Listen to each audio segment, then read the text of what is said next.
नमस्कार।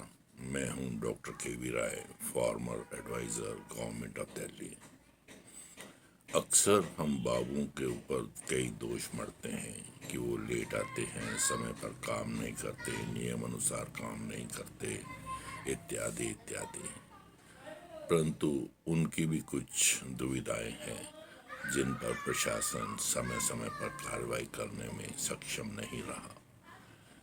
जैसे देर से आने का प्रश्न है, तो सारी दिल्ली के अंदर टीटीसी की बसों की इतनी कमी है कि वो कभी समय पर आ ही नहीं सकते। हालांकि मेट्रो रेल जो है इसको सब्स्टिट्यूट करती है, परंतु ये हर इलाके से तो नहीं आती, इसलिए उनका देर से आना वास्तविक में सरकार के ऊपर डिपेंड करता है। अगर सरकार उनको पूरी सुविधाएं दे तो वो समय पर निश्चित रूप से पहुंच सकते हैं, परंतु शॉर्टेज ऑफ बसेस के कारण उनको समय पर आना मुश्किल है और हर आदमी पर्सनलाइज्ड व्हीकल अफोर्ड नहीं कर सकता। अगर पर्सनलाइज्ड व्हीकल अफोर्ड भी कर सके तो दिल्ली में इतना रश है, चौराहों के ऊपर इतना समय लग जाता है कि आप समय पर नहीं पहुंच पाएंगे। इसके अलावा बहुत सारे कर्मचारी व अधिकारी अन्य पास आस पड़ोस की स्टेट से आते हैं। कोई रेवाड़ी से आता है, कोई मेरठ से आता है, कोई गुड़गांव से आता है, तो इसमें भी उनको समय अधिक लगता है। इस पर लेट कमिंग का दोष उन पे मढ़ना स्वाभाविक तो है, परंतु उन पर अत्याचार कहा जा सकता है। इसी के पैरेलल यदि अधिकारियों को ही लें तो जिन अधिकारियों को सरकारी यातायात के साधन उपलब्ध कराए गए हैं, स्टाफ कार इत्यादि दे रखी है, वो भी कौन सा समय पर आ पाते हैं, वो भी लेट लतीफ़ी हैं। तो जब वो स्वयं समय पर नहीं आएंगे तो दूसरों को नियंत्रित कैसे कर पाएंगे, ये भी समझने की बात है। इसके अलावा कर्मचारियों को प्रमोशन में बहुत दिक्कत है। सालों साल डीपीसी नहीं बैठती है, अगर बैठती है तो निर्णय नहीं ले पाती क्योंकि उनकी एसीआर्स इनकम्प्लीट हैं, वर्क कंडक्ट रिपोर्ट नहीं आया, विजिलेंस क्लियरेंस नहीं आई। विद द रिजल्ट कई कई सालों तक उनको अपने प्रमोशन के लिए तड़पना पड़ता है। इसकी तरफ ध्यान देने की आवश्यकता है, परंतु कौन ध्यान देगा जब यहाँ पर आपसी खींचतान चलता रहेगा, तो इनकी सर्विसेज की तरफ कौन ध्यान देगा। नेक्स्ट है डाइवर्टेड स्टाफ। दिल्ली सरकार में लगभग 40% पोस्टें खाली हैं, उसके बावजूद बहुत सा स्टाफ डाइवर्टेड कैपेसिटी में दूसरे विभागों में काम कर रहा है। कई लोग तो राजनिवास, मंत्रियों के घर, मंत्रियों के ऑफिस में अननेसेसरीली ज़रूर से ज़्यादा जो सेंक्शन स्ट्रेंथ है उससे भी ज़्यादा, बल्कि कहीं ज़्यादा काम कर रहे हैं। इससे जिन दफ्तरों से उनको डाइवर्ट किया गया है वहाँ काम सफ़र करेगा ही। हज़ारों पोस्टें खाली पड़ी हैं, परंतु उनको भरने का प्रयास नहीं किया जा रहा। With the result shortage of staff होने के कारण कर्मचारी अपने काम को अंजाम नहीं दे पाते।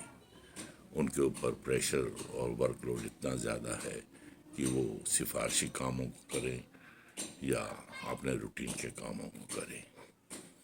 इसके साथ साथ कर्मचारियों को कई दफ़ा पुल्स एंड प्रेशर्स के तहत प्रेस किया जाता है। जो काम नहीं हो सकते उनको करने का दबाव भी डाला जाता है, जिससे उनका मनोबल टूटता है।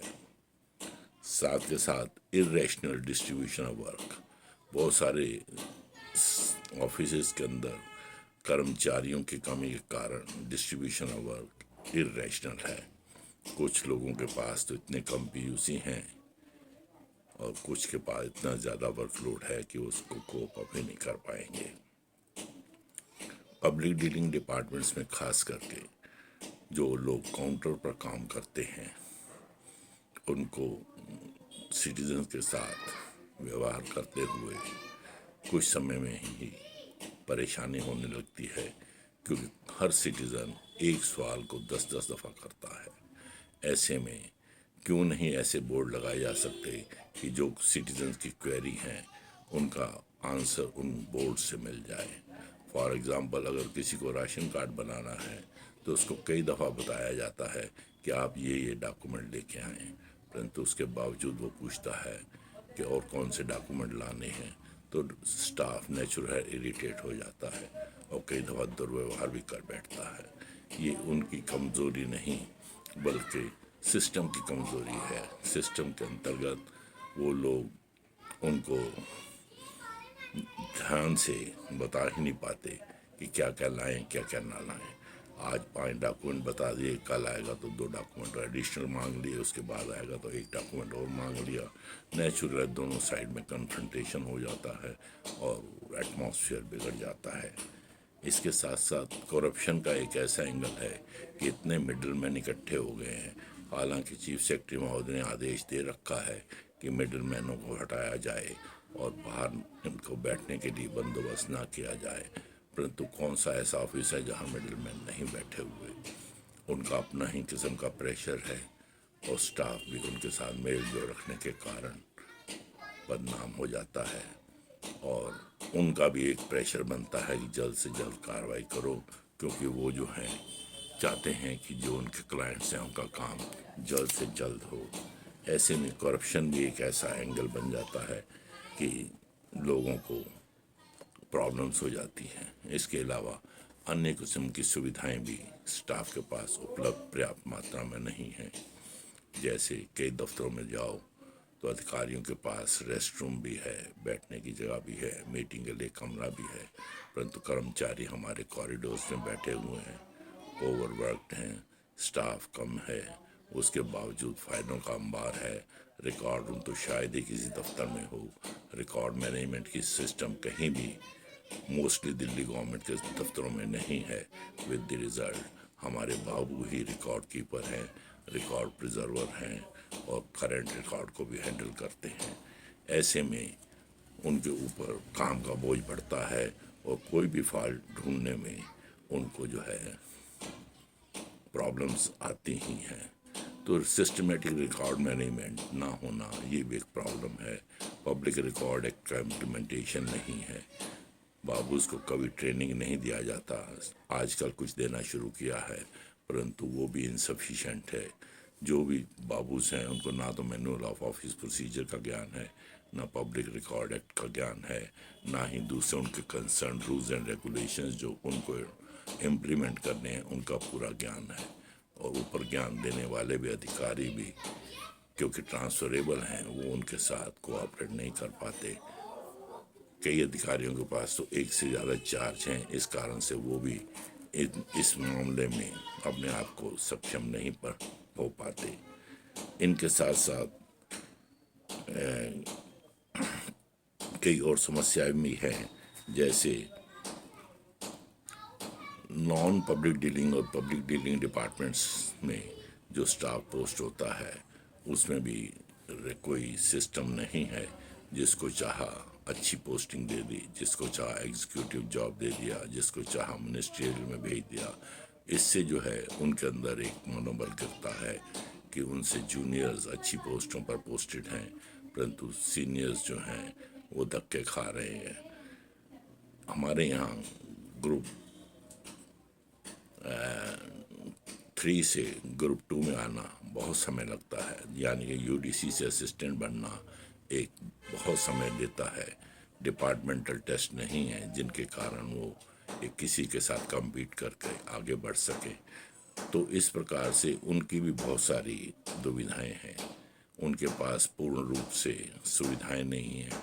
कहीं कंप्यूटर है तो प्रिंटर नहीं है, प्रिंटर है तो वो काम नहीं करता है। तो इस प्रकार से बाबुओं के पास कई दफ़ा तो बैठने की चेयर भी टूटी हुई हैं, टेबल्स भी इनसफिशेंट हैं या इतनी भरी हुई हैं रिकॉर्ड के साथ कि उनको काम करना ही दुश्वार हो जाता है। उनका रिकॉर्ड शाम को ओपन में ही पड़ा रहता है। यदि कोई फाइल खो जाए तो उनके ऊपर दारोमदार होता है और उन्हीं को चार्जशीट किया जाता है या उन्हीं की एक्सप्लेनेशन दी जाती है। इस प्रकार सुख सुविधाओं की भी कमी है। बहुत सारे ऑफिसेज में ना तो एसी काम कर रहे हैं, एसी अगर ठीक नहीं है तो उनका एनुअल मेंटेनेंस कॉन्ट्रैक्ट इतना डेट दिया जाता है कि कई महीने तक उनको गर्मी में बैठना पड़ता है। तो इस प्रकार की जो बेसिक सुविधाएं हैं जो हर बाबू को काम करने के लिए ज़रूरी हैं वो भी नहीं मिल पाती। स्टेशनरी की कमी भी एक पहलू है। स्टेशनरी जो है वो इनकम पूरी नहीं मिल पाती, जिसके कारण उनका फाइलिंग सिस्टम प्रॉपर नहीं है। कई जगह फाइलों के ऊपर गत्ते या फ्लैग्स लगाने में दिक्कत आती है, कई जगह उनके रैपर्स अवेलेबल नहीं होते। फाइल्स इतनी बल्कि बन जाती हैं कि उनकी मेंटेनेंस के बारे में उनको ज्ञान ही नहीं है, कौन सी फाइल कब क्लोज की जाएगी, कब खोली जाएगी। यानी कि manual of office procedure, public record act, record retention schedule इत्यादि का ज्ञान उनके लिए अति आवश्यक है।